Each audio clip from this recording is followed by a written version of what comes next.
Dr. Ryne Sherman, Chief Science Officer at Hogan Assessments. A person other than Dr. Hogan himself, ideally suited to talk to us about research, background, and aspects of leadership we so urgently need to better understand. We know that Dr. Hogan started the business about 40 years ago. He's got a very specific idea about theory on leadership. And there we know there are so many theories. I mean, whether it's trait or transactional or servant or big man theory, or I recently heard about the Nixon madman theory. So if you could fill us in, please, on the kind of the theoretical base, how that happened, and how that still functions today in your thinking. Sure. Well, first, it's a pleasure to be here with you, Jopie. Thanks for inviting me and for being an incredible host for my time here with you all in South Africa. It's always wonderful to be with our partners at JVR. So again, yeah, thanks for having us. I would love to chat with you today about this topic, because this is a topic that's dear to Dr. Hogan's heart, dear to my heart as well. And though I know I can't really replicate what Dr. Hogan brings, I'm happy to try to share a perspective that I think is largely shared between Dr. Hogan and myself. But you're right in terms of the history of leadership. The Hogans, Dr. Hogan and Joyce Hogan, they've been studying the topic of leadership for many, many years. And partly they got onto the topic because there was this assumption that leaders are really good, that most of the leaders we have are really effective. And they started realizing that maybe they're not so effective. And they tried to find a theory of what do effective leaders do? And so they were scouring the academic literature. This was in the 80s and 90s. They're looking at the academic literature. What does it have to tell us about leadership? How do we know what effective leaders look like? And they basically found that there was no consensus, that there was no agreement about what effective leadership looked like. You talked about some of the theories. So transformational leadership, transactional leadership. We've heard more about humble leadership these days, charismatic leadership. There's a whole number of theories. And what's really interesting about those theories is a lot of them are the opposites of each other. So some will say you need to do this, and some will say you need to do that. So this leads to this really muddled confusion about what am I supposed to do if I want to lead effectively? And what they found out was that let's focus on the opposite question of that.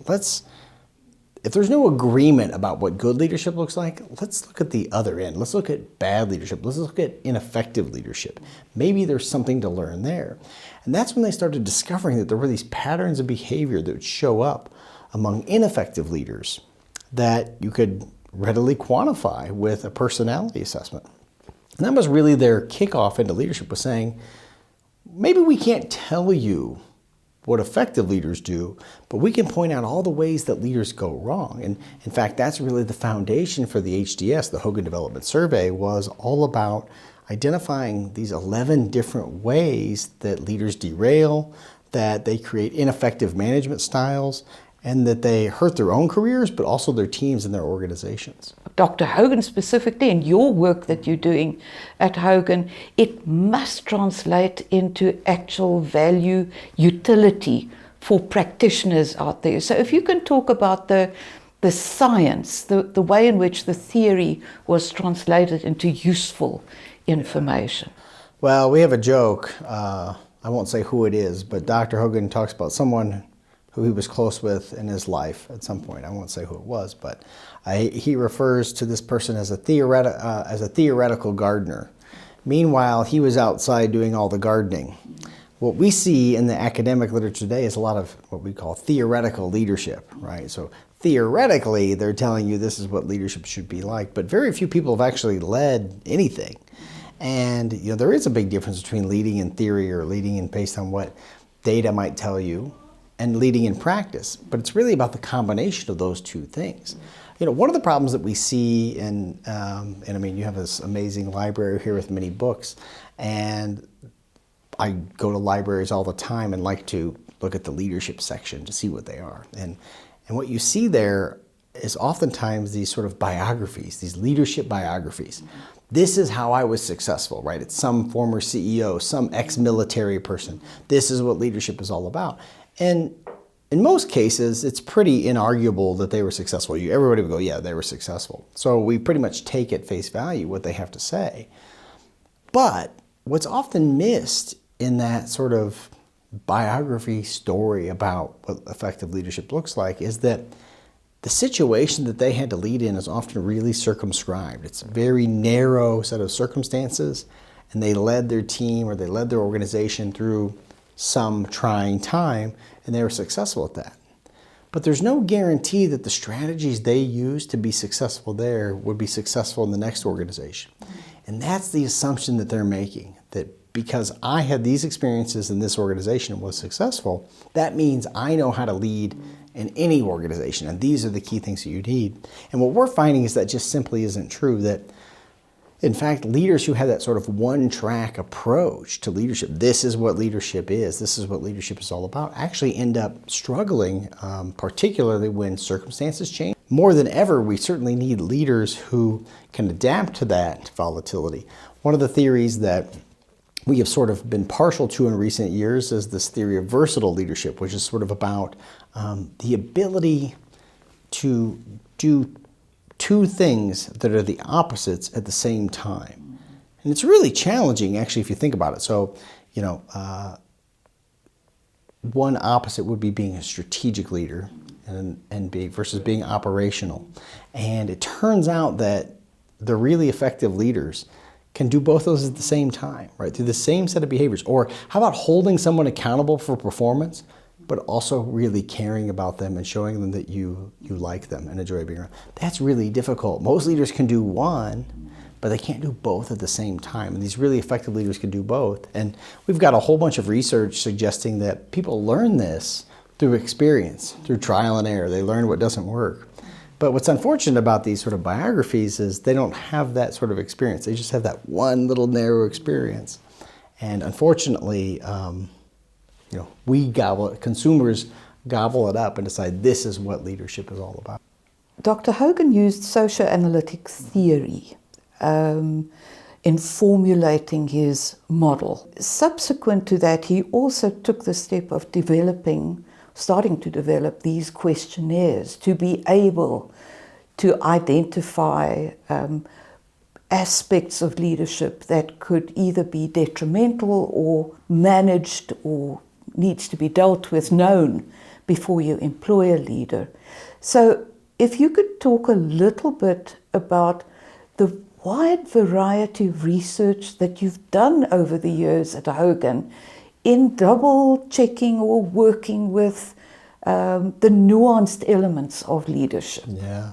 So, I think it's worth starting with talking a little bit about socioanalytic theory, because I think a lot of people are unfamiliar with that. Socioanalytic theory really draws on human evolution, so it draws on some work of Charles Darwin and then into Sigmund Freud, into psychoanalytics, and also into the sort of interpersonal theories. And it argues that essentially, human nature is both this evolved process, but it's about social interaction, right? That's the key fundamental ingredient. Many theories of personality, for example, there's no people sort of in it. It's sort of strange, right? It's a theory of personality, but there's no social interaction to it. So socioanalytic theory says, no. It's about the social interaction. That's what all of personality is about. It's about how we're going to show up in our social interactions. How are people going to perceive us in our social interactions? So this has necessarily ties into leadership because how we show up as leaders is also a social interaction, right? It's how we're going to in socioanalytic theory, there's sort of two main goals, sometimes three main goals, depending on how you want to think about it. But the two major goals are getting along and getting ahead, right? That's all about social interaction. And getting ahead is in part about leadership. It's in part about being in charge. And there's all kinds of reasons evolutionarily why people might want to be in charge, but there's also risks evolutionarily, again, speaking, that come with being in charge. And so that's really the root foundation, is that we have to understand human behavior in terms of evolution, which we have to understand in terms of biology, right? So it's biology, evolution, human behavior, all these things tie together. to lead to the kinds of behaviors that we see today. So we understand that that's what's motivating people, are these two big motives, getting along and getting ahead. And when it comes to leadership behaviors, we know that that's what's really driving most of our behavior, which explains in part why we see a big chunk of leadership today that's ineffective. We estimate that somewhere between 60 and 70% of leaders are ineffective, are poor at their jobs, and probably should be fired, but we keep bringing them back anyway. I think there are so many people who are still misled or tempted to think of leadership as a form of dominance. Whereas I like with the socioanalytic theory and the way you've described that element of it, getting along, getting ahead. So getting ahead very much has to do with ambition, has to do with drive, has to do maybe even with negotiation abilities. But the whole focus on the ability to work with interpersonal relationships, and I think in leadership that's sometimes forgotten or underestimated, how important that is. Leadership is all about people. Well, and there's a number of aspects that show up when you talk about these as two fundamental motives, right? On the one hand, they can be in conflict sometimes. Sometimes getting along with people is in conflict with getting ahead. We have to make choices about how we want to behave. It's part of what we mean by personality. What are the choices that this person makes in these kind of conflict situations? But sometimes they go together. Sometimes by getting along with other people, by forming a coalition, that actually helps us to get ahead ourselves, right? So these things are sometimes in cooperation, sometimes in conflict with each other, and the choices we make, how to navigate those, how do we decide which strategies to choose? To your point, sometimes getting ahead is about dominance. That's the strategy that people will use, a sort of dominant strategy. Other times they'll use a strategy that's more based on prestige. Let me do things that sort of highlight my accomplishments, that make me more recognizable, make me more famous. It's not about dominating others, but it's about gaining status another way. Another way people gain status is through sort of intelligence, right? Let me demonstrate that I know a lot of things. That can help me to gain status. And so there are a whole variety of strategies that people use. Sometimes being funny, being entertaining is a strategy people use to try to gain status. But ultimately, people don't really think about these kind of things. We don't sit around and think, how am I getting along today? Or how am I gaining status, right? That's not the way people think. We just kind of do whatever seems to make sense to us to do. But it's all centered around those social interactions. It's all about, even when you're by yourself, a lot of the behavior we're doing is for social reasons. People will get up and they take showers and they put on makeup and they dress themselves. And a lot of that's for social reasons. That's not just for their own self. So much of our behavior is for social reasons, and that's what socioanalytic theory really recognizes. And of course, that ties into leadership. A lot of leadership is for social reasons. Unfortunately, some of those reasons are about self-aggrandizement and also self-serving reasons. So I can get into power, so I can gain status, so I can get access to more resources, and not so much about caring about the group. And that's one of the main reasons why we see so many effective leaders today. In the Hogan literature, I always think of the Center for Creative Leadership. They had a publication years ago about the leadership pipeline, how there are certain transitions at certain periods of time, which one could probably call learning or maturity or self-insight or strategic insight, as Hogan would call it. But there are other criteria that you've identified that would distinguish the good leader from the bad leader. In fact, we just finished a major global study last year that really sort of confirmed these kind of results as well. So the things Dr. Hogan has talked about for many, many years is integrity, that effective leaders have integrity. And one way of thinking about this is that they keep their commitments. They don't double deal. That's essential because it builds trust. Every relationship is based on trust. So if you don't trust your business partner, your business isn't going to do very well. If you don't trust your romantic partner, I have bad news about your relationship, right? Yeah. So every relationship is based on trust. And integrity is how you build trust. You build that through, not double dealing, by keeping your word, keeping your promises, those kinds of things. Not playing favorites. That's right. Just being honest. That's right. Yeah. And congruent in that honesty as That's well. right. That what you see is what you get. Yeah. Kind of thing. Yeah. Well, and I think this is important because there's a lot of research on teams, and a lot of that team's research will tell you, trust is essential. Trust. All effective teams have trust. But you can't just put a group of people together and say, trust each other now. Yeah. That's important. If you trust each other, you'll do better. It's like, no, you have to earn that trust, and you earn that through integrity. Yeah. And that's an important part of leadership. A second one that Dr. Hogan has talked about for many years is competence, or sometimes what we call expertise. You actually have to know something about the business that you're working in if you want to be successful in running that business. This is why you can't take the CEO of a big automotive company and put them in charge of something like Disney and say, here, go run Disney now. You know how to run a business. I'll also say this, and some people may disagree with me on this, and that's fine. I'm happy to disagree with them. I think this is also the problem with the MBA. There's this notion that if you get an MBA, you learn all the skills you need to run a business, and you can run any kind of business. And I don't think that's true. The evidence suggests that you actually have to know something about this. If you want to run coffee shops, you have to know something about coffee. You have to know something about coffee beans. You have to know something about the brewing process if you want to be effective at leading those kind of organizations. So that's the second one that we talk about a lot is competence. The third one is judgment.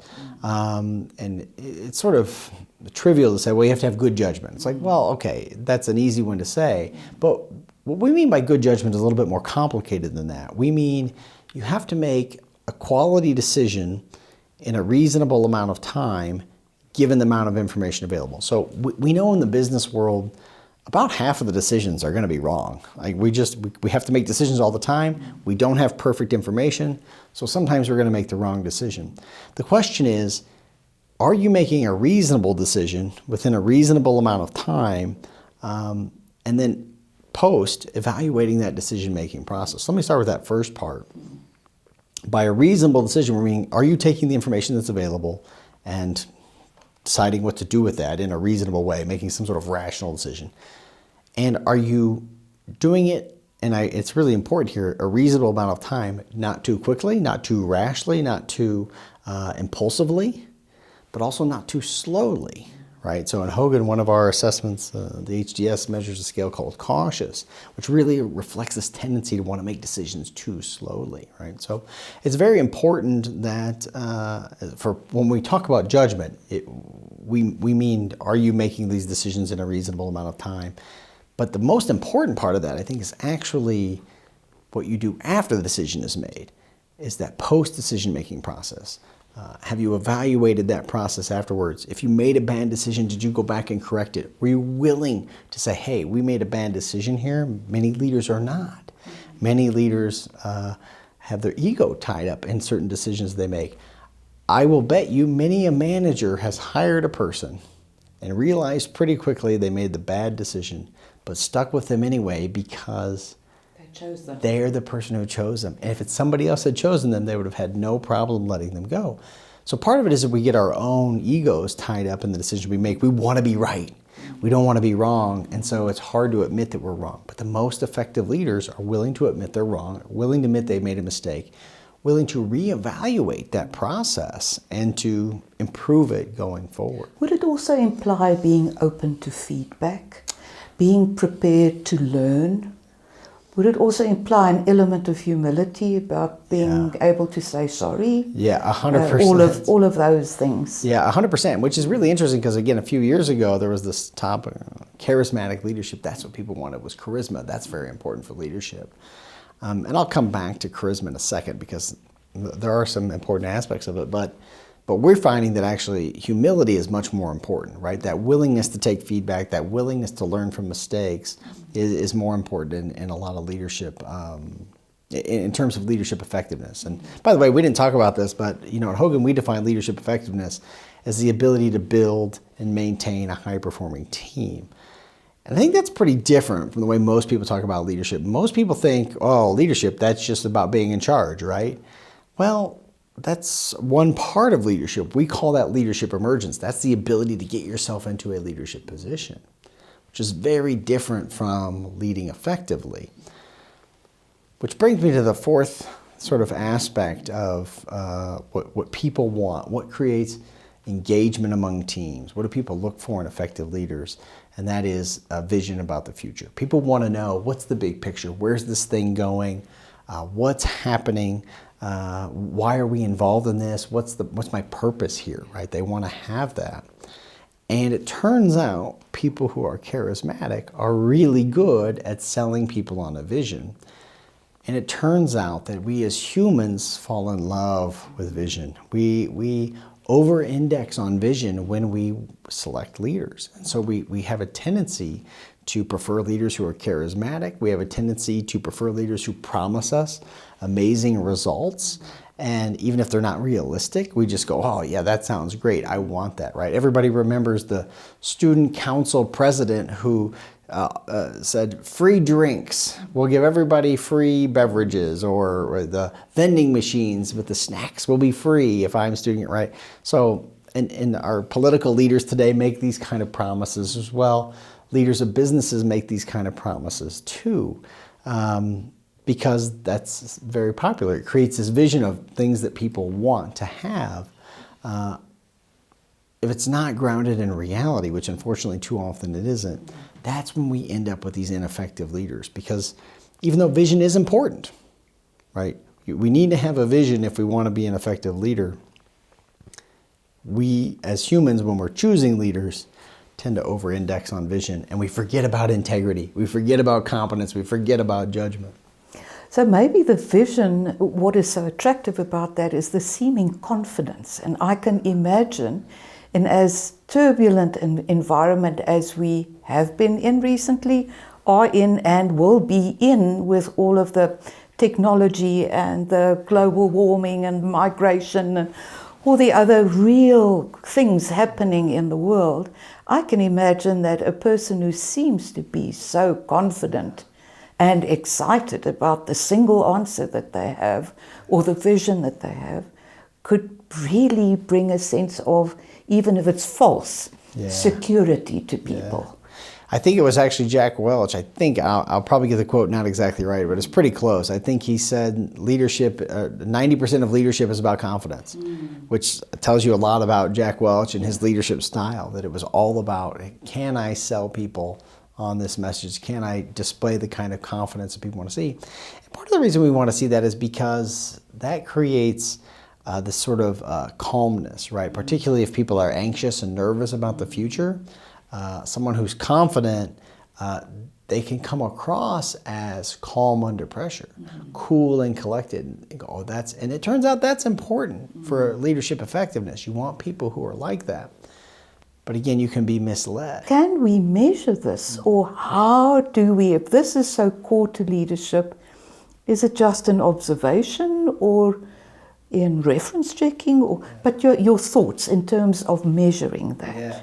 So it turns out measuring these is not so easy, right? So you can measure things like integrity, fairly easily. There are integrity tests that have been around for a long time.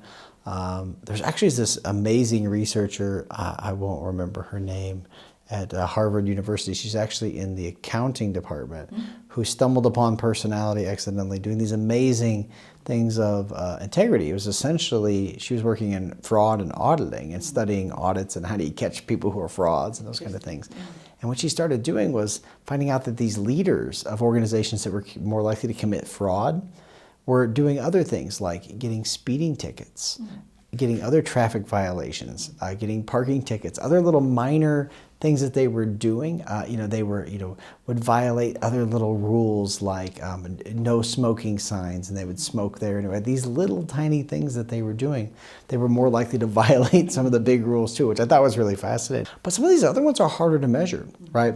Expertise and competence, we can usually get that from maybe your resume, pick those kinds of things up there. When we look at things like good judgment, that's really hard to measure, it turns out. We've built some assessments around judgment, but most of that's going to tell you about your decision-making style, where you might have some biases in your judgment. But whether or not you're willing to revise that judgment process is much harder to pick up on.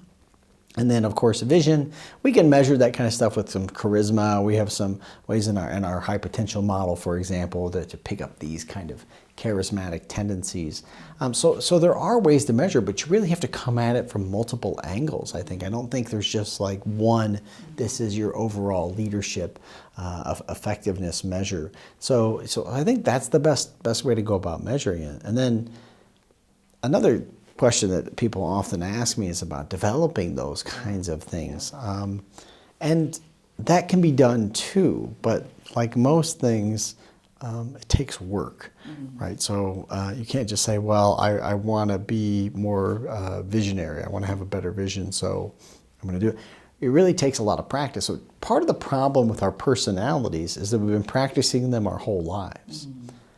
So the behaviors, the habits that you have, you've been practicing and you've been getting feedback on them your whole lives. And for the most part, for most people, that feedback's been pretty good because they keep doing it, right? It's being reinforced. They keep doing those same kind of behaviors.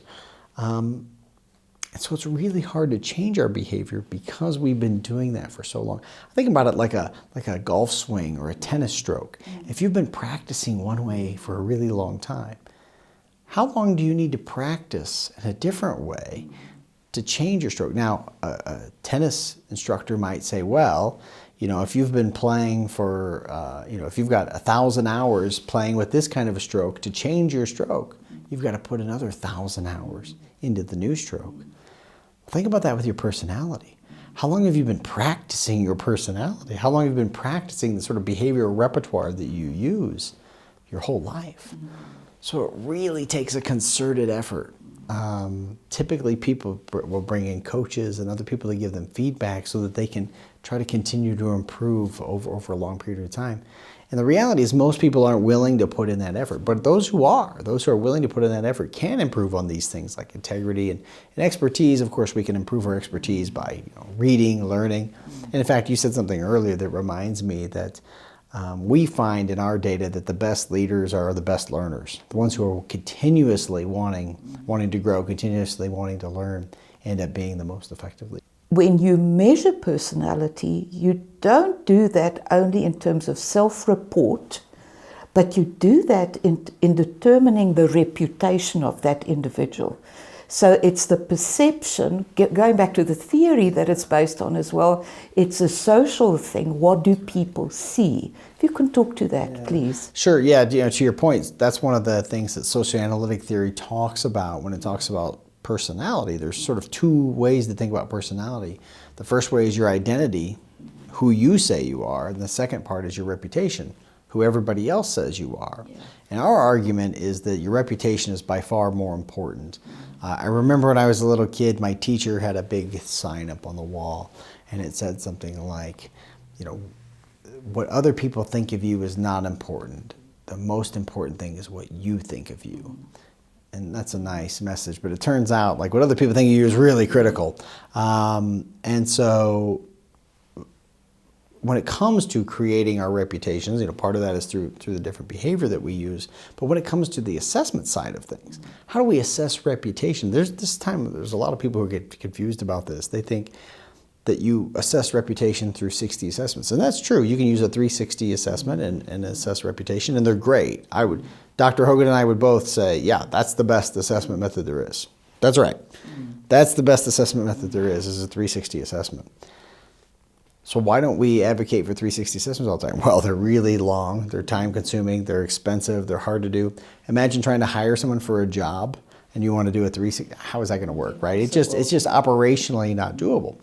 So we always say that the self-report is the next best alternative. Now, this is where people get confused. They think that the self-report is about identity. Self-report isn't about identity. A well-designed self-report assessment can actually approximate reputation, and that's what we design our assessments to do. So when people take our assessments, I can give you a really simple example. We have an item, I read 10 books last year. Well, this is sort of a factual thing. And you could say, let's say you say true or false to that item. I could go look up and decide, if you were lying or not. But that's not the goal of our assessment. The goal of our assessment is, are you the kind of person who wants me to think you're the kind of person who read 10 books last year? And that's what we mean by reputation. How are you trying to manage your reputation? What is the impression you are trying to tell me about yourself? So when people take our assessment, I think people think, oh, that they're measuring something about me or something inside me. No, we're not. What we want to know is, how do you want to be perceived? And it turns out we have a lot of data on how people answer our questions are actually perceived. So you say, I want to be seen as someone who read 10 books last year. Well, we know the reputation of people who say that. It turns out those people are seen as sort of brainy, book smart, bookwormy, maybe a little nerdy, right, to use some sort of colloquial terms. But we actually ask people those kind of terms. We say, tell me what this person is like. So this is the way we do what we call our reputation research studies. We'll have people take our assessments. We'll say, give us the name of 2 or 3 or 4 friends who know you really well and who'd be willing to take an assessment about you. We contact those friends and they rate a whole bunch of adjectives. Tell us what this person is like. So how does that translate into our actual outputs that we give people? So if you take a Hogan assessment, you get a score and you will get some text that will say, other people like you are seen as X, Y, and Z. Those are from those same descriptions it's literally other people who got the same score as you got were described as these things. That's where it comes from. So that's the way we approximate reputation with our assessments. And we think that's really critical, that the goal is to try to capture reputation and not try to capture identity or self-report. So there could be a major incongruency between, I'm just going to make up an example, I think that I am a very dominant person, for instance, but I may be perceived as something less than that or more than that. So by focusing on the perceptions of others, or reputation to use the Hogan term, it really is how you typically come across, also as a leader. How would you typically come across in this environment where it's so important to get along, to get ahead, but to take people with you? So that's one of the big things that happens when people take our assessments. They get feedback and they go, oh, I didn't know that. I learned something about myself. Some of the stuff they'll go, oh yeah, I recognize that about me. But there's always something that people go, oh, that's the reputation I'm creating? I didn't know that. And then they can think, do I want to keep that reputation, or is that something I want to change?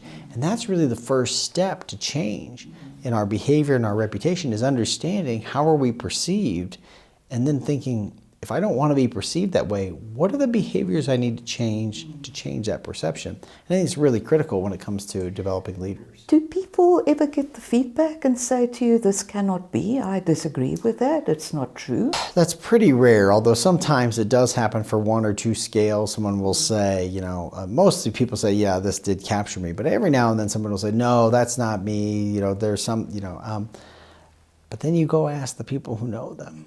And they'll tell you, or you'll compare that to their 360 results, and they'll go, oh yeah, there's alignment there. So again, a lot of times we're not aware of ourselves, right? And and I've learned this in my own life, but it's a really powerful thing to get honest feedback about yourself that you can then work on.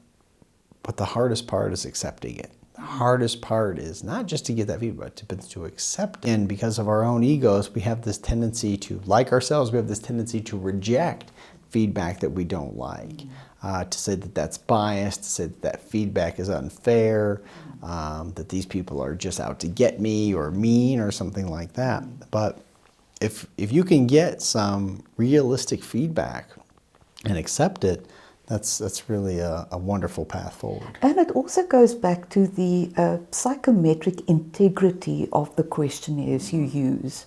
These come over 40 years of absolute scrutiny and research, comparing different cultures, comparing different translations. Talk to me a little bit about cultural differences. Sure. I will speak a little bit to the assessments too. So the original Hogan Personality Inventory way back had over 400 items. Now it's just a little over 200 items. And to your point, there's been lots of refinement, lots of narrowing these things down. items, and that still happens today. One of the things that you see with some other assessments out there is that they don't. They keep the same assessment forever. In fact, it's a very popular thing to do is to find an assessment that's very successful, and then as a business, buy it up, fire all the psychometricians, because you don't need them anymore. You've already got the assessment, right? But the problem is that's a short-term answer, because we know culture changes. We know that things change over time. Questions that might have made sense at one time don't make sense later on in some future time, right? Imagine questions today that talk about talking on your phone in your house. I'm always the first one to answer the phone in my house. That could be a question, right?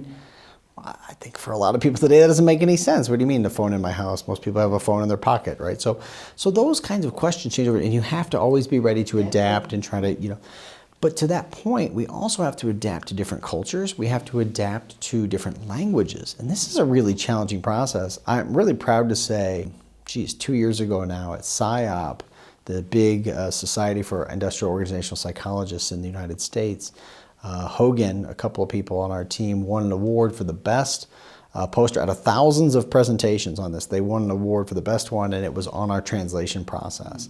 It's just absolute gold standard translation process where we translate our assessments into more than 50 languages.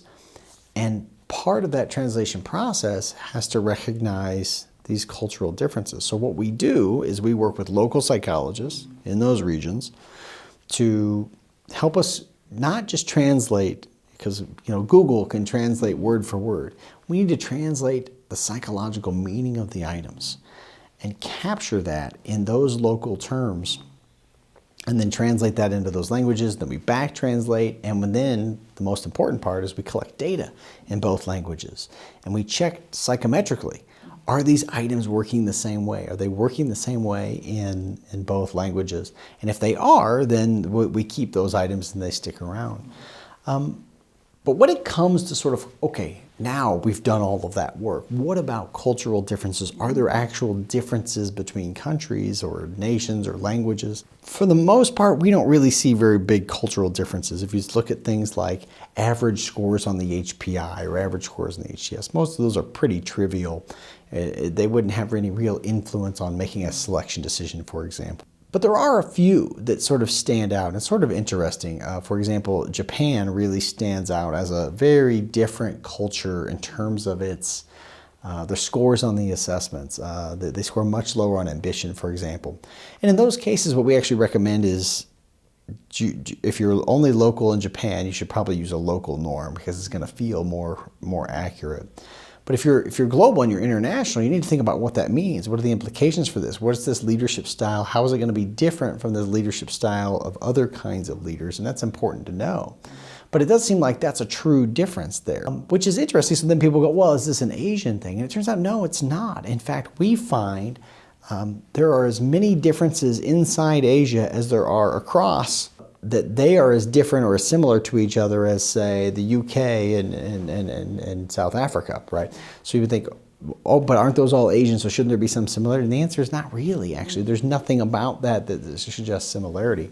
In fact, actually, since we're in South Africa, we do have some evidence that British influence, maybe have some places that have some more British influence, have a little bit more similarity than some of the others. But again, for the most part, we don't see those differences. There's often a question around, would our culture, given our history, given our context, would the African history lead to a different kind of, I'm going to start with a different kind of leadership? Could you find a leadership that is more or less appropriate to a specific culture? Yeah. And then what follows on that is, again, back to the psychometric assessments, would one think that such cultures with different kind of leadership, would they look different on the assessments? You seem to be saying it's more similar than it is different. Yeah, it's the same. Again, I mentioned earlier, we did this big study last year of all over the globe looking at different countries and what do people want? That's what we asked. What do you want in your leader? And the overwhelming finding is we found a lot of similarity between different countries and what people said they want in their leaders. We see lots of similarity there. And again, in terms of leadership effectiveness, we see similar things. And You can sell a lot of books. You can get yourself a lot of TED Talks and all those kinds of things if you say the message that everything today is different. Everything today is unlike yesterday, or there's a big change coming. This is the sort of guru playbook. If you want to be a guru, you have to say, you know, everything is fundamentally broken and only we know how to fix it, and you have the power. You just have to follow me for guidance, right? That's the guru playbook. Yeah, that's right. If you do that, yeah, exactly, right. If you do that, you're guru. You could okay. I think a lot of that is misleading at best. I think if you go read Plato's Republic, you can learn pretty much everything you need to know about leadership. What do we want leaders? We want leaders who have integrity. We want leaders who have character. We want leaders that we trust. We want leaders who are well educated. We want leaders who can synthesize information from different sources and make sense and use good judgment. I don't think that's really changed in thousands of years of human history. And I don't think it differs across the world. At the end of the day, effective leadership is about those things. Yeah. The problem we have with leadership is getting those people into position because of the status that comes with being a leader. It attracts certain kind of individuals, and we have a tendency to fall in love with individuals who mesmerize us, who are charismatic and charm us. So what I'm hearing you saying is that those 4 basic building blocks for leadership that we've spoken about, the integrity, the judgment, the competence, the vision, that it seems as though that would be true over the ages. You've done history as well, so over the ages and also currently, and probably going into the future where AI and technology is going to add to the turbulence, maybe it becomes even more important that we really work hard identifying leaders or developing leaders with those 4 basic building blocks. I think that's one of the remarkable things that we found is how consistent this pattern shows up. And part of this shows up in, again, studies of you can just ask people, and these are kind of fun studies to do. Think about the worst leader you've ever had. Right? Got that person in mind. Okay. Now write down, just keep that person in mind. Now think about the best leader you ever had. Okay. What was different about those 2 leaders? Write down anything that was different about those 2. And if you take those lists and you compile them together and you say, okay, what's similar, what overlaps? That's when you find these 4 things. You find integrity, you find competence, you find judgment, you find vision. These are the things that people see as critical differences between the best and the worst leaders. And so I think that's going to continue to stay the way, it's been that way for thousands of years. That's my point of view, is that it's been that way for thousands of years. I think it's going to continue to be that way for a long time because it's fundamentally about our shared evolutionary history as humans, right? That all humans have the same shared evolutionary history. It's really interesting, I think, historically. The suggestion is that pretty much all of us came from sub-Saharan Africa and lived in tribes of 100, 120 sort of people, mostly familial, right? So we all had the same kind of, mostly some genetic overlap in there. And leadership, this is our best understanding of this, is that leadership in those was essentially democratic. Partly because people couldn't accumulate stuff. You couldn't accumulate power and wealth. It was, moving, following herds, moving to forage for food, things like that. And so in that kind of society where you're constantly, and again, this is all of our ancestors. We all have ancestors that did these things. So our brains are equipped with this kind of, right? They were evolved to do these kind of things. We select leaders democratically. And basically, if any leader tried to be autocratic or got out of line, they'd just leave you in the middle of the night. Turns out the individual human, as you may know in Africa, on their own is a very tasty snack for many other animals, right? It turns out the individual human is kind of pathetic creature. We don't have sharp claws. We're not very fast. We're not particularly strong. We can't fly. We don't have a sharp bite compared to other animals. We have to stand together. Yeah, exactly. So we are really good. That's the question, is how do humans get to we're clearly the top of the food chain. How do you do that? Well, by working together, right? So in those societies, that's what leadership was all about. It was all about building these coalitions, working together. So what happened? How did we get to where we are today? And our answer is, Bob Hogan and I, our answer is the sort of first age of agriculture. So the advent of agriculture, we have granaries, we can store food, which means I can accumulate wealth. I have land, which is also wealth, because on land I can grow food, so there's more wealth. So as individuals start to accumulate wealth and they start to accumulate power that they can keep, because I don't have to pick up and move every day, now I need people to go work that land for me. So now I want people that I can own and control. So I'm going to build city walls, not to keep enemies out, to keep the people in that I'm now in control of. And so we think that's really so people think the Greeks discovered democracy. We think democracy was actually the default operation for humans for a long time, and it got destroyed by agriculture. So with the 4 criteria that you've mentioned, it seems as though then integrity kind of faltered at times in leadership, where it became, what can I get for me? And it's an ego-driven thing. It's my position, it's my ownership.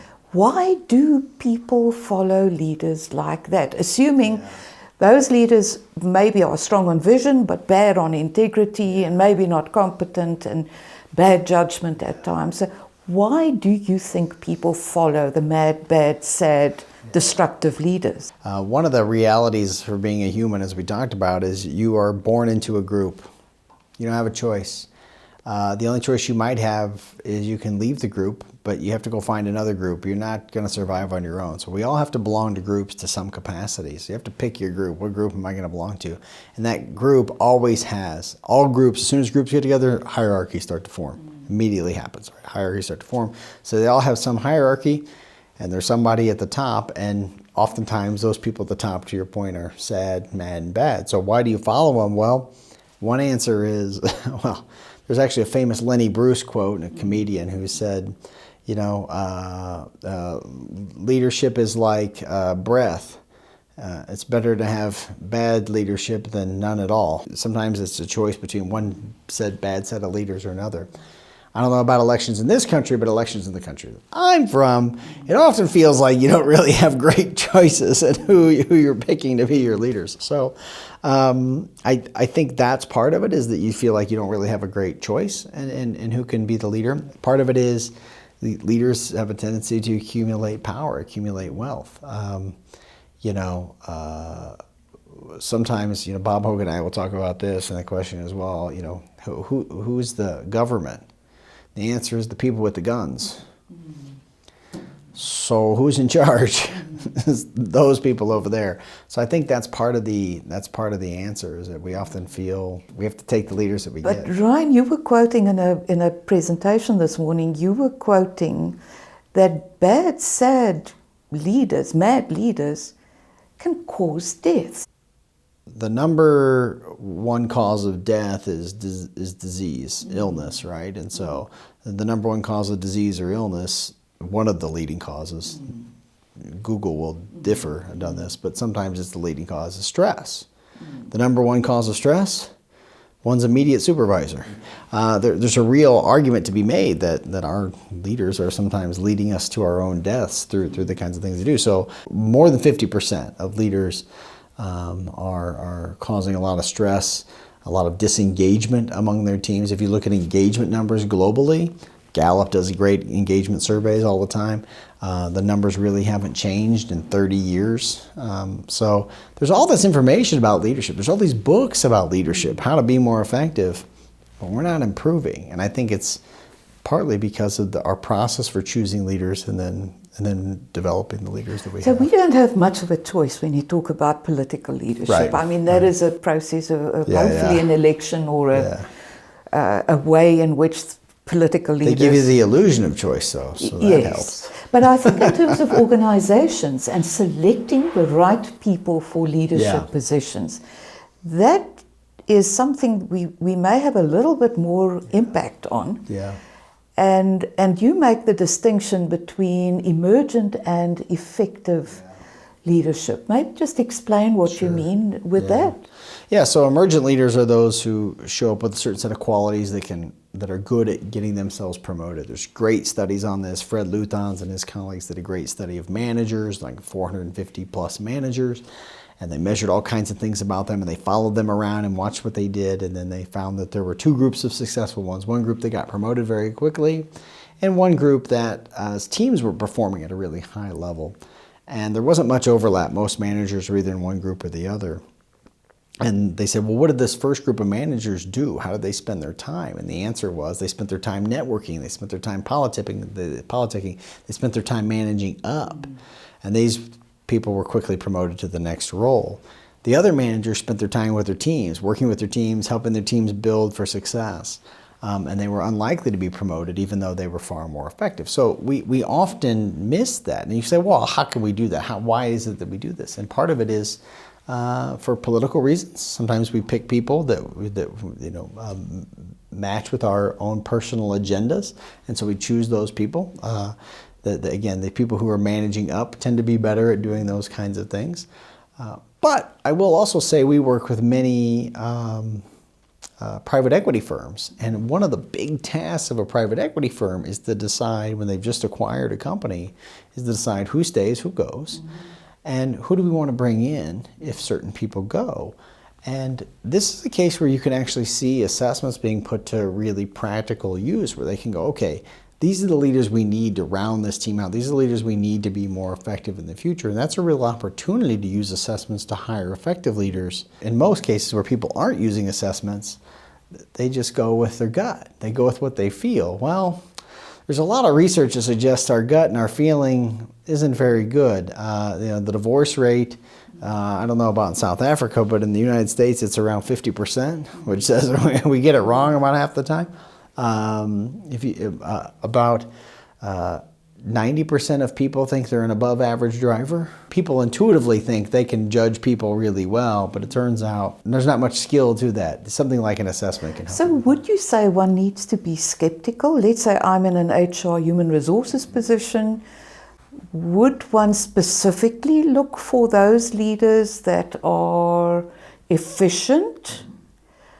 Would one allow for some of the emergent leaders that politically work their way up with maybe charisma and more political games? One of the biggest problems is how we collect performance data. So we tend to collect performance data from supervisors.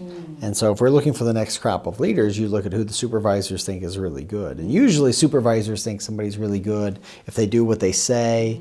Like I'll give you obedient. Yeah, that's right. Well, I'll give you an example. The best graduate students I ever had when I was running a graduate student laboratory, they would all take my assessment. They would all take Hogan's assessments, right? So they're all taking Hogan's assessments, and they would score really high on diligent, and they would score really high on dutiful on the HDS, which meant they were really perfectionistic. They got all the details right, and they did it exactly the way I wanted, exactly how I told them to do it. Beautiful, amazing students. They have no chance of leading on their own. And so before they would graduate, I would spend some time talking with them about how, look, if you're going to go run your own lab, you can't be like this, and this is why it's a problem for you to go run those kind of things. So but that's what happens, is that's who we promote into leadership roles in our organizations.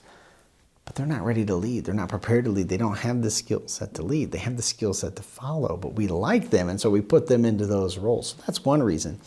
But the upshot on that really is you can't ask the supervisors. You have to ask the people. In the team. That's right, in the team. Who is the person that's right to lead? This goes back again to our ancient societies. How did they decide where are we going to go? Where are we going to go next? Which is the right direction? Where are we going to hunt today? They go ask the team, or maybe there was an expert. Maybe there was a wise person there. They say, well, you can kind of be the leader because you kind of know what to go do, right? But it was a leader by collective decision. It wasn't a leader by fiat, like I decided I'm the leader, right, kind of thing, or somebody else appointed me to be the leader. And so you can ask the team. They always know. That's the big thing. Is the team always knows who's good, who isn't, who should be, approved, and who shouldn't be approved. And you had such an interesting example this morning where you said you asked them 3 questions. One of the ways that we use on our team that we have sort of evaluate team performance is there's a number of performance questions we ask, but a big one is, if this person were to leave, I would, and you have 3 choices. One is like complain and be really upset about it. Like go to my manager and say, hey, what are we going to do? I can't believe this person leaves, that kind of thing. The second response is, I would be sad, but I wouldn't do anything. And the last one is do nothing. If this person left, I would do nothing. Right? Yeah. Essentially, basically saying, yeah, I would be glad that they left. Right? And that turns out to be a really good predictor of who's really performing, who's really doing well, because the team knows that this person's pulling their weight, this person isn't freeloading. And it's the same thing when it comes to evaluating potential managers as well, or potential managers for the next level up. You can't ask their supervisors, their directors, those executives that are overseeing the managers are really terrible judges. They like the managers who don't cause them problems. They like the managers who deal with all the problems themselves, right? They don't like the managers who actually lead, because a leader would be causing you problems. A leader would be saying, this isn't the way we should be doing things. We need to fix this, we need to fix that. They don't like those. So they don't get good performance ratings. The team who works underneath gives those people good performance ratings because they see them as standing up for them, sticking up for their needs, of sticking up for what they need to be successful in their role. And so you have to ask the people on the team. That's the best way to find out. Leadership is leading the team. That's right. So with vision, with integrity, but it's not a let's look for team consensus, have the same blind spots, all agree on everything. No. That's not what you're saying. No. In fact, that can be very problematic in many cases to say, hey, we're going to do leadership by consensus. Look at the U.S. government. I mean, when you try leadership by consensus, very little thing gets done. I mean, I think that's by design, by the way, just to be clear. I think that's actually intentional. I think it's probably a good thing, right? When one person gets to make all the decisions, a lot gets done, for better or for worse, right? So, but I think that in business organizations, you do need someone to make a call on certain things, right? And so somebody has to make those decisions. It's not necessarily a consensus opinion, but it's the opinion of the team is going to tell you who's the best person to lead. But once they're in the leadership role, you need to, lead. That's right, they need to lead. That's right. They can't just wait for the group to go, what do you guys want to do? Can you talk to us about the combination of assessments that you've developed and how that provides us with information on leadership? Yeah, so, I mean, the core assessment, the founding assessment for Hogan was the HPI, the Hogan Personality Inventory. And this is based on the Big Five. So if you're familiar with the Big Five personality assessments, the Big Five personality traits, that's where this assessment comes from. We actually measure 7. There's reasons for that. Turns out ambition doesn't really show up very well in most Big Five measures, but it's extremely important in the workplace. It's the #1 predictor of becoming an executive, for example. So we think it's important to call that out and to measure it separately because of the things that it predicts. So otherwise, the HPI is sort of a Big Five, or sometimes we call it a bright side measure. Not because this is you when you're good or anything like that, or this is the good things about you. I think some people get confused about that. It's bright side because this is the side that's in the light. This is the side that people see. In fact, there's a bunch of research on this showing that when you meet somebody for 5 minutes, 15 minutes, 30 minutes, you can actually do a pretty good job of judging their bright side. You can do a pretty good, accurately, know them. My advisor actually did a whole bunch of research on the accuracy of personality judgment, and it showed all these kinds of things. So that's why we call it your bright side. It's sort of the side of you that a stranger can pick up on very quickly. And then we also measure the dark side of you. And again, some people get confused. People think, oh, dark side, that's the bad things that I do. In some ways, these are related to some bad behaviors, and we could talk about derailment and those kinds of things too if you want to. But these behaviors are the part of you that are sort of always with you, but they don't always show up. These are behaviors that you're sort of hiding in the background. One way to think about them is sort of like background music. They're kind of always there, but they don't always show up. They tend to show up when we're under a lot of stress, if we're under pressure at work, if we've let our guard down for some reason, maybe we've drank too much, or maybe we're in a position of power or authority. But by dark side, we mean this is the part of you that is sometimes hidden. And then the last part is our values assessment, or the motives, values, preferences inventory. This is what we refer to as the inside. This is what motivates you. This is what drives you. This represents your theory of life. How should life be lived? Shows up in the MVPI. And what I love about the MVPI is these are 10 values that show up in all cultures all over the world. So that's how we identified these 10 values. And people really resonate with their values. And what's really informative about the MVPI and the values is that you can start to learn that, wait, other people have different values from me on this. I always tell this story about a young woman I was working with who took our MVPI assessment. She scored very low on commerce. She was in a sales job. She hated her job and was really looking for a new career and a new job. Her dad had gotten her in this job. Her dad had also taken the assessments. He scored like 98 on commerce. She wanted to take a different job that paid 30% less than her current job. Her dad was furious. How could you possibly do this? And it was such an interesting, because when I had that conversation with him later, I said, look, she doesn't really care about money that much. You do, she doesn't really. And that's why, for you, you see this as a terrible move because of the money, but she has other values. She went to go work for this company that made organic cleaning supplies. So these are things you can use to clean your house, but they're all organic, all natural. You could drink it. It doesn't taste good, but you could drink it and it would be totally safe, right? And I thought, that's the exact kind of, and she was working in marketing for them. It's just like, okay, this is exactly what a high aesthetics, high altruism kind of person would want to go work in. And of course, she's happy as can be, and subsequently got promoted, and then promoted again in her role at this company. So that's the thing that's so cool about values. They really reflect, what do we want? What do we want out of life? And they can give us some insight into that other people might want different things. We have a tendency to think what we want is what everybody wants, but it isn't the case. But those 3 core assessments kind of know all the things we need to know about you to understand, what motivates you, what drives you, how are you going to show up typically, and how are you going to show up when things go a little bit awry.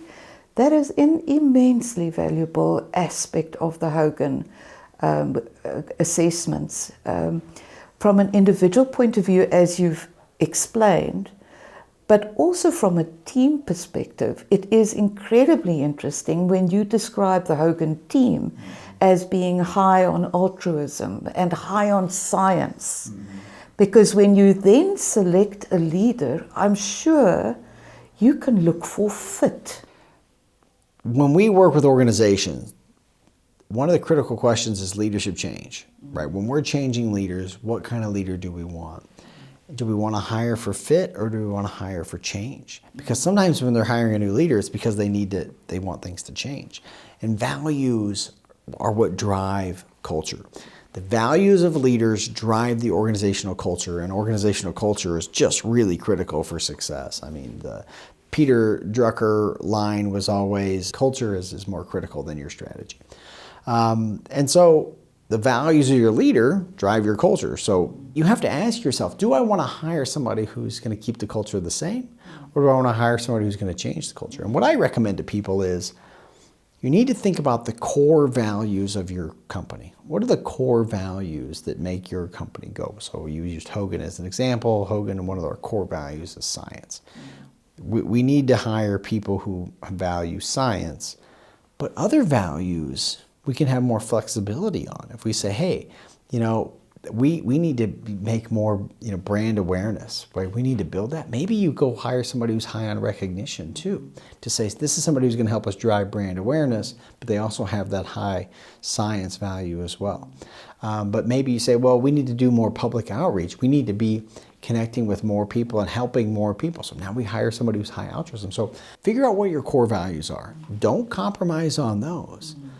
But take your other values and say, well, what do we need to change? How do we want to change our corporate culture? And how can we select a leader who can fit with that? Am I right if I say that if your core values are, for instance, science, to employ a new leader, or in succession planning, to bring in a new leader, that has no value on science would be a dangerous thing to do? Yeah, I think that would be very, very dangerous. Again, one example that comes up to me is a large a chemical company, manufacturing chemical company in the United States, and all their leaders, all their executives score high on science.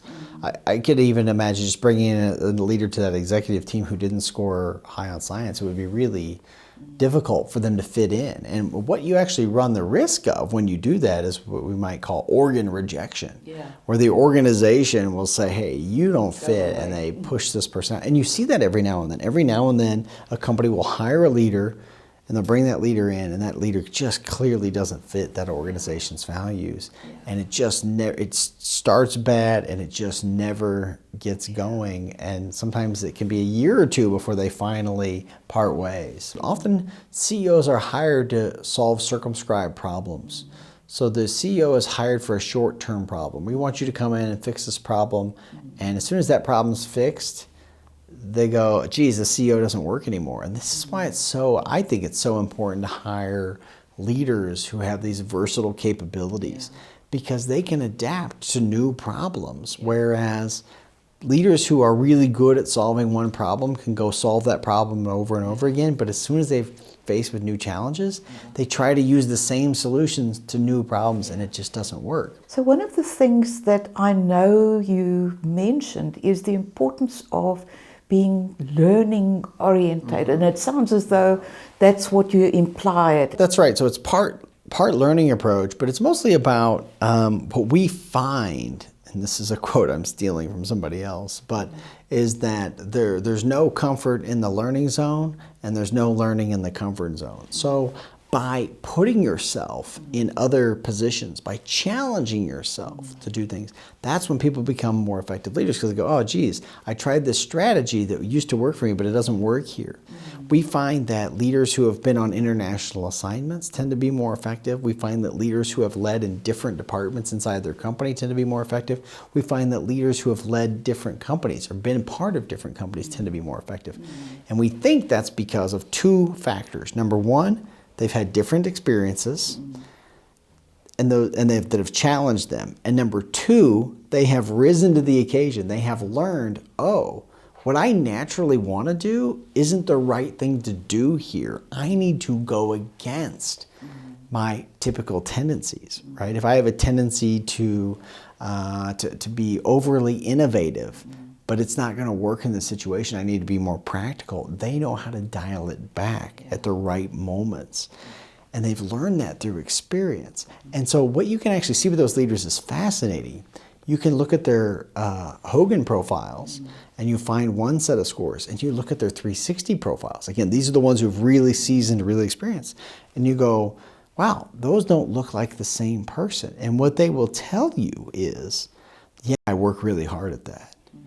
Like you'll see a leader who's very low on ambition. You go, how is this person so successful? How are they pushing for results? How are they getting things done? And they'll tell you, yeah, well, I'm exhausted at the end of the day because I have to do that. I have to, get myself up to push for these kind of things. I have to get myself up to hold people accountable for results because I've gotten feedback that I'm not good at it. So part of it is figuring out what your natural tendencies are and figuring out how those can be shortcomings and how can you adapt to those. We find that leaders with those experiences, it goes to that CCL sort of book, the lessons of experience are really powerful. I'm also thinking many years ago there was also a book talking about leaders should be chameleons. Now, I'm worried about that it just becomes what the environment requires, but I can also see that you need to be a leader that can read your team. See, and this is where I think there's some confusion, because I think some people go, you're just talking about agile leadership, or you're talking about adaptive leadership, these situational leadership, that's what you're talking about, or this chameleon leadership. And it's not that. Remember, with versatile leadership, it's about being able to do two things that are the opposite at the same time. which is, that's really challenging to do. So it's not about adapting to the situation. To some extent it is, but it's beyond that. It's even doing more than that. And I think that's what people miss. People go, oh, this is just another version of adaptability. Because I worry like you do for the same reasons. For one thing, I would worry about being seen as low on integrity, because you'd be seen as inconsistent with your policies, inconsistent with your procedures. So I think those are the kinds of things that I worry about, those sort of recommendations for leadership, because it just doesn't seem like there's this, one-size-fits-all solution. That's why I really appreciate the Hogan way of doing this. So it comes from a theoretical base, it's well thought through, and then we go into the scientific rigor of making sure, measuring reputation, measuring values, checking that we are accurate, the issue of validity, reliability, and all of those things, making sure that what we measure is true across cultures, across genders. I really want to take you back to the HDS, what we have in the shadows, what could jump out when we're feeling ill, when the stress becomes too much. It makes sense to expect that people will sometimes default into derailing kind of behavior, or behavior that could become more toxic and have an impact on the team. Yeah, so as I mentioned earlier, the HDS, it measures these 11 dimensions that are sort of centered around managerial failure. In fact, some of the original studies of this were people studying managers who failed, and Joyce and Bob Hogan noting the patterns and going, wait a minute, these patterns look familiar. And so that's actually where these 11 HDS scales come from. But it turns out they empirically group into 3 categories. So it's basically 3 things you can do in response to a threat or a problem or a challenge. One is you can run away from it. So that's what we call the moving against scales. There's 5 scales that measure sort of different ways. Or sorry, I said moving against, I meant moving away. There's 5 scales that measure the way we can move away from a problem. How can we avoid dealing with the problem? Then there's the moving against scales. These are 4 scales that predict sort of attacking the problem, challenging the problem directly, trying to beat the problem in some way, either through confidence or through deception or through some sort of attacking kind of method. And then the third way is to sort of get closer to the problem, right? To try to befriend the problem, make the enemy your friend. This is the sort of what we call the moving towards cluster. And those 3 really represent these sort of broad strategies for dealing with issues. And what I tell people about the HDS, because some people take the HDS and they get high scores. Oh no, I'm terrible. Look at all this red, because the HDS is red in color. Look at all this red on my page. I'm no good. This must be a bad problem for me.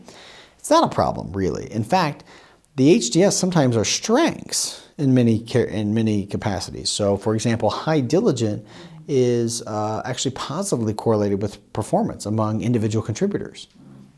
People like individual contributors who work really hard at tasks and are perfectionistic and don't make mistakes. They really like those kind of people. It turns out to be a problem in leadership roles, but there are times when these things are really positive. High colorful can be positive in leadership roles at times, because it's about getting people's attention, getting people to listen to you and to follow what you're asking them to do. High excitable can be important in leadership positions at times, because it's about feeling the pressure and saying we've got to take action, versus people who are really, really low on excitable may say, oh no, it's all good, right? Have you seen the picture with the dog with the house burning who says this is fine? That's the really, really low excitable, really, really high adjustment kind of person. Everything's fine, doesn't matter, right? So there are positive aspects to those HDS scales. What happens is sometimes they get out of control. They get beyond our capacity to manage. And that's when they get us into trouble. So what I tell people is, just because you have a high score on an HDS scale doesn't mean you're going to fail as a leader. What it means is when you fail, it will be for these reasons, right? Or if you fail, this will be why, right? So if you're high colorful, you're going to fail because you're too dramatic, too attention seeking, to spotlight has to be on me, not willing to share credit, right? So if you fail, it's going to be for these kind of reasons, but it doesn't mean you'll fail. Again, our goal is to provide awareness for the individual so that they can manage those potential behaviors. When we coach leaders, could there be opportunities, because we're expecting in this highly turbulent VUCA Barney type of world that derailment is also part of human nature. For all human beings, things may become too much from time to time. But is there a possibility that people can sometimes use the derailers to intimidate or to kind of strengthen their role as leader, even if it's somewhat inappropriate or not ideal? Yeah, so this particularly we see with that middle cluster, what's referred to as the moving against cluster, or some people have actually renamed it the charisma cluster because this is associated with being seen as charismatic. In fact, actually those 4 scales, which are bold, mischievous, colorful, and imaginative, are actually also related to, they're not as predictive as ambition, but they are predictive of being in an executive role. So this is why when we see executives fail, it's usually for those reasons. It's usually for these sort of self-aggrandizing reasons. It's usually for being overconfident, promising what they can deliver on. It's for being pushing innovation too far to the point that it's impractical and can't be realistic. For being deceptive, being manipulative, lying, right? These are the ones that really catch a lot of attention in the media. So why is it that those people get into leadership roles? Part of it is because of what you just said. They exude that kind of confidence. It's a really interesting trade-off when we think about rules. So they're willing to dance on the edge of certain rules. And in certain cases, that can be really great. You can lead to these great breakthroughs. But in other cases, they actually violate the rules. So, there's famous stories about Steve Jobs and Bill Gates and how they founded their companies and the personal computers and those kinds of things. And essentially, Xerox had already been creating the personal computer, but sort of decided they didn't want to do it anymore. But Gates and Jobs basically stole the idea and ran away with it themselves. So this is, you could say, well, this is really bad, behavior. But on the other hand, look at what the outputs are for humanity and those kinds of things too. So I think that's part of what the appeal is with these leaders. They sort of skirt the line of what's allowed and what isn't allowed. In fact, there's this incredible research looking at entrepreneurs and criminals. And it turns out their psychological profile is actually quite similar. Yeah. And there's some researchers who argue that there's a sort of base rate of individuals that have this profile in society. And the degree to which they will be considered entrepreneurs versus criminals is completely dependent on the strictness of your laws. If you have very strict laws, you have more of them are criminals, and less strict, then more of them are these successes. It's quite interesting. Now, let's say you are in a coaching context where the leader is derailing, it's creating toxicity in the team. It shows in the effectiveness of the team, the success of the team, the happiness, the well-being of the team. Yeah. And this person has now decided to go for coaching, but they're sitting in a hot seat. They're sitting in the fire. Do you have any tips for coaches? Well, what I will say is this. There are lots of really fantastic coaches out there, really, really good. We, of course, recommend assessment-based coaching. We think that works a lot better than just sort of coaching on their own. I think as part of assessment-based coaching, it's really important to go collect sort of natural feedback. It's not really a 360 kind of assessment. You can do that too, but I think it's really important for coaches to go talk to people, to come up with specific examples of behavior. Because sometimes if you get feedback on an assessment, you think, what are the specific behaviors that I need to change? It can be hard to tell sometimes. So sometimes getting specific behavioral feedback from real incidents that have happened, I think is really valuable, and really good coaches will go do that. I think a big part of it, for coaches in this particular situation, is to get that feedback from other people. And this is what the coaches are so good at. They're so good at bringing that feedback to a person in a way that you become productive. How do I give somebody feedback in a way that is both accurate but also productive for that person, right? That isn't hurtful, that isn't damaging. And that's what I think coaches really do, is they can collect this feedback from a variety of sources, put it together, they can see the patterns and help provide that person that feedback. The other thing that they do that I've seen is amazing is they can come up with brilliant strategies to completely change the way the person views the situations that they're facing. Just the fact that they hopefully have chosen and not just been referred for coaching. Right. If they have chosen the coaching route, hopefully with that comes the acknowledgement that something here is destructive, it's not working. Well, you pointed to an important problem, and I don't know what coaches do in this situation. Sometimes you just have people who are unreceptive to feedback, and sometimes you can tell just from the personality profile that they're going to be that way. Yeah. And I do think that makes for a really difficult coaching engagement. Typically, that's one where they weren't volunteering for it themselves. Yeah. The Hogan Assessments are often used for coaching and leadership coaching, for team coaching as well. Yeah. Yeah, so there's several big things about teams that people want to know. They want to know what are the sort of team strengths and weaknesses, and you can use our assessments to identify those. What are the areas where we might have some blind spots, some things we might miss or might overlook because that's just not in the makeup of our team. So you get that sort of, what's the composition of our team and how does that shape how we act and how we think.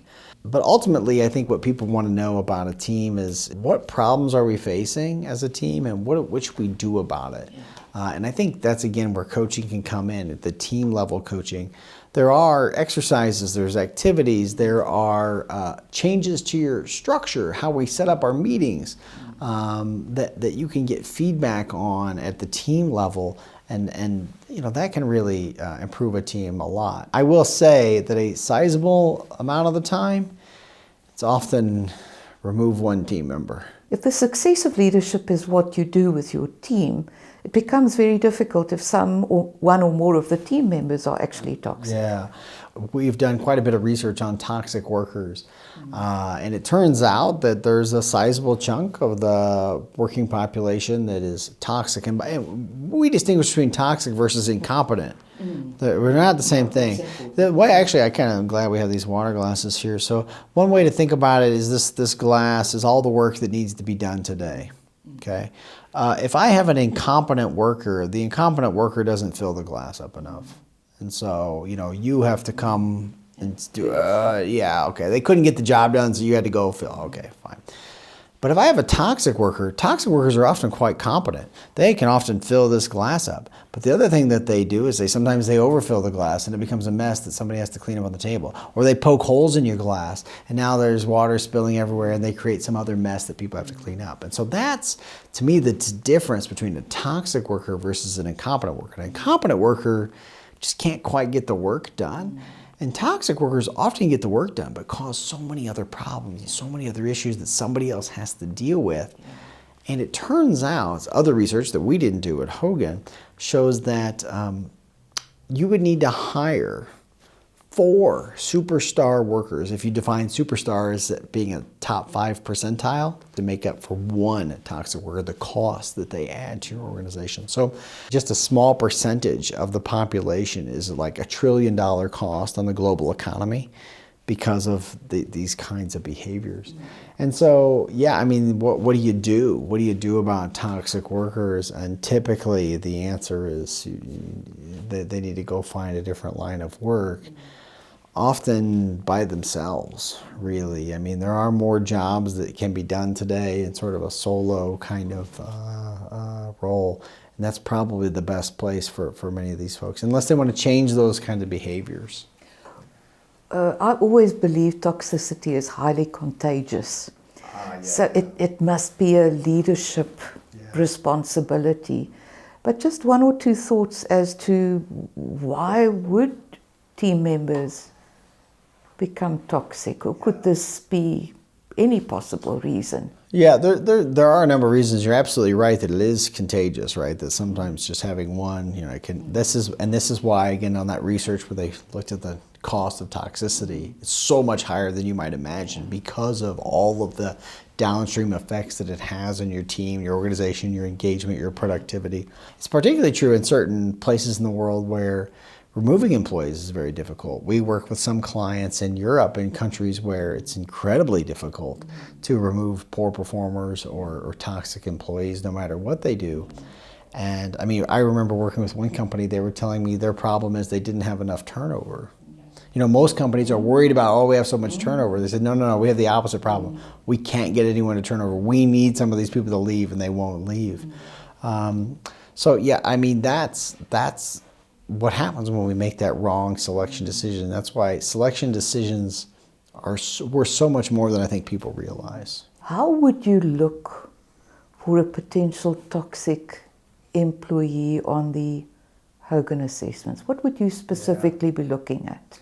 Yeah, so we have a particular product that's it's not aimed at hiring toxic workers, but it's sort of what we call our general employability product. And this product is targeted at 3 key factors that make people generally employable.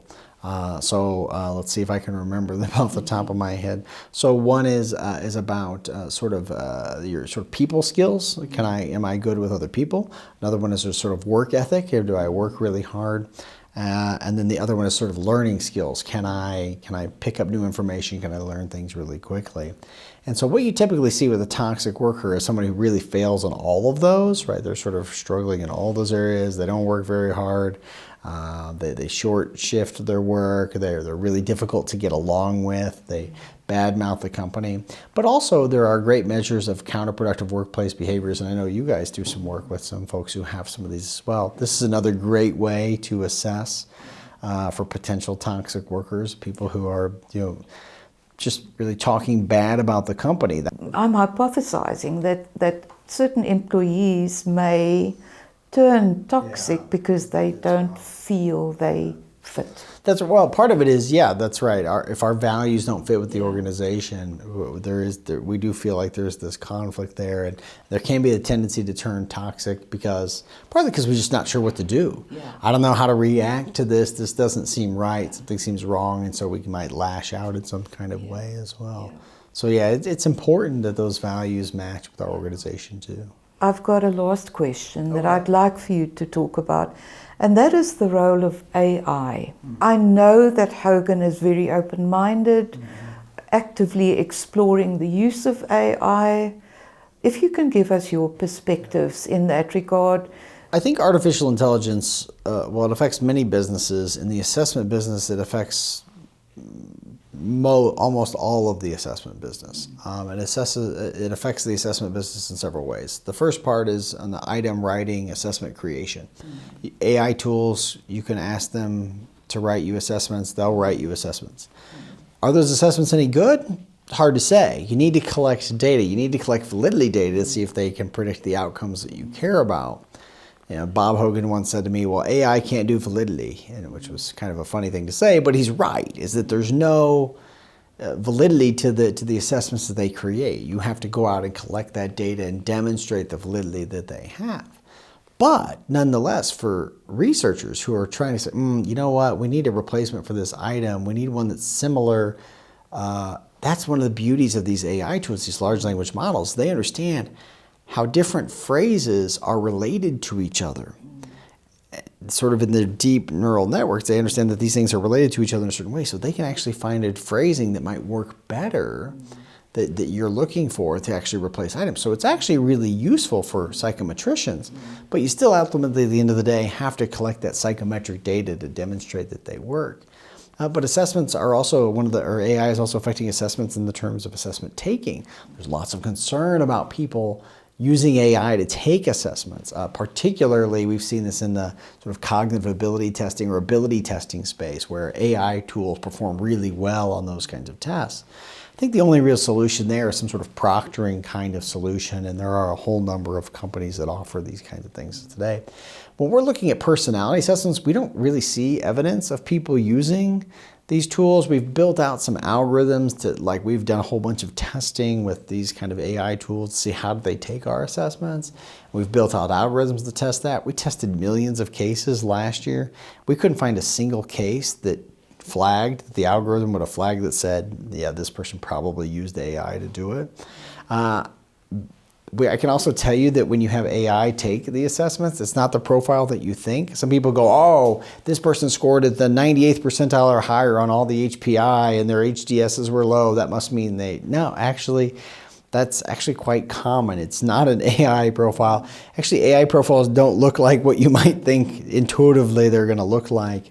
And it's part because there's no good or bad score on the assessment. So that's part of, I think there's this sort of this living myth that people think that that certain scores are good or bad, and there aren't. And so the AI doesn't do that kind of thing when it takes the assessments. But again, we don't really see evidence that people are using it. It also kind of doesn't make any sense in a lot of ways to use AI to take the assessments. I could see somebody wanting to do it in a selection context where they were feeling really desperate, like, oh, geez, I really think I have no chance of getting this job. But most people, if they've applied for a job, they feel like, yeah, I think I can get this job. So we're not so worried about it, but I think if you are worried about people using AI to take assessments, then the answer to that is proctoring. The third place that AI is affecting the assessment business is in interpretation. This is a really powerful area. This is what AIs are really good at. They're actually really good at synthesizing a lot of information. The Hogan Assessments have 28 scales, 28 main scales, and over 100 subscales.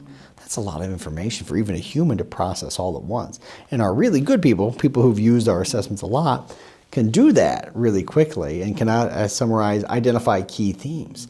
But AI tools are really good at this. They're really good at identifying key patterns and themes from someone's profile.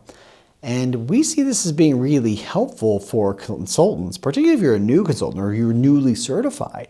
Wouldn't it be nice to have a partner to work alongside you who could say, hey, here's something I see. And you go, oh, I didn't see that. But now that you mentioned it, this does make sense. I'm going to talk about this when I meet with this person. Or sometimes, just like a partner, they get it wrong. Like an intern, think about an intern. You say, hey, intern, take a look at this and tell me that. Sometimes you go, I don't really see that. I disagree with that. Right? That's okay. That's the way to think about an AI. It's about as accurate at interpreting an assessment as a human. So that means it does a pretty good job, but sometimes it'll confuse things or get things mixed up. So we think there's some potential there for sort of helping people get better and quicker and more efficient at creating assessment interpretation. And the last place is coaching. And this is the one that people are really worried about. Oh, is AI going to take over coaching? And I think at the high end, I don't think there's any realistic way that we're going to see that. I do think because there is such a lack of coaches available for the number of people who want to and need to be coached, there is some potential for some limited AI coaching tools. I do think some AI coaching can help a lot of people. Say, just a reminder, this is something you're working on. Hey, make sure you try this out today. Hey, you've got to, I can imagine a world where AI tools are linked up with our Outlook calendars. And so they know we've got this meeting coming up with so-and-so, and maybe so-and-so has already taken the assessments. Hey, when you're meeting with this person, remember, this is where you get along, this is where you don't, these are the things you should talk about, this is the way you should communicate, this is the way they like to be communicated with. Those kinds of things I think have real potential value. And so it's sort of coaching, but it's sort of limited sort of context. That's right. Yeah, I don't think about it as sort of the really big picture kind of coaching that we think about with executive coaching, but I think there are these kinds of things that AI can help in that avenue as well. It doesn't understand the context, so it can work with information. I'm talking about the supportive coaching. It would not necessarily know that you're a female in the middle of Korea in a rural area, for argument's sake. Well, I mean, I think that is one of the things about AI that people talk about is, well, what about context and the importance of that? And that's true, but I think our experience is if you feed that context in as well, it can adapt to those kind of things. Like, okay, in this kind of context, you can put in, we've done all kinds of tests, you can put in an organization's culture and say, this is what the culture of the organization is like, how's this person going to fit there, what kind of things would you advise them to do? And so I think there are some ways that this can work, but of course, it's limited to the information that's put in and the quality of that information that's put in. If that information is no good, then it's not going to be any good either. So Hogan is very open-minded about AI, and you are in the process of creating products, utilizing the benefits of AI. Where do you see the role of the user of the assessments? Well, we still think at the end of the day, for us, the user is ultimately responsible for any kinds of decisions or any kind of recommendations that are made. We see AI as best used as an assistant to help people in these kinds of ways. We are building a product that's what we actually call the AI assistant. That's what it's targeted at doing. It's targeted at helping a coach or a consultant go, here's some things that you might have missed. One of the things that they're really good at is teams.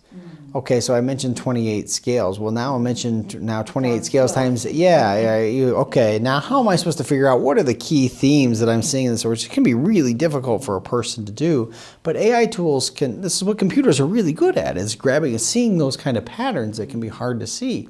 And what's amazing about it, when I've used these kind of tools, some of our beta tools with teams, is that once it points out a pattern, now I see it. And I go, there is a pattern there, and it is really important. There's this great analogy because AI, one of the first starts for AI was actually in the world of chess. They started building these tools, and these computers, these AI computers, not the previous computers. The previous computers were already better than the humans, but the AI computers came along and started beating the old computers. And they would make a move, and these grandmasters, human players, would say, I would have never considered that move. But now that I see it, I see the idea, and I see why it makes sense. And that was the same experience I had when working with teams. I would have never seen this pattern, but now that I see it, I go, it does make sense. It is important to talk about. But I think ultimately it's on the human expert to make that judgment. Is this important to talk about? Does this fit with the context that I know about?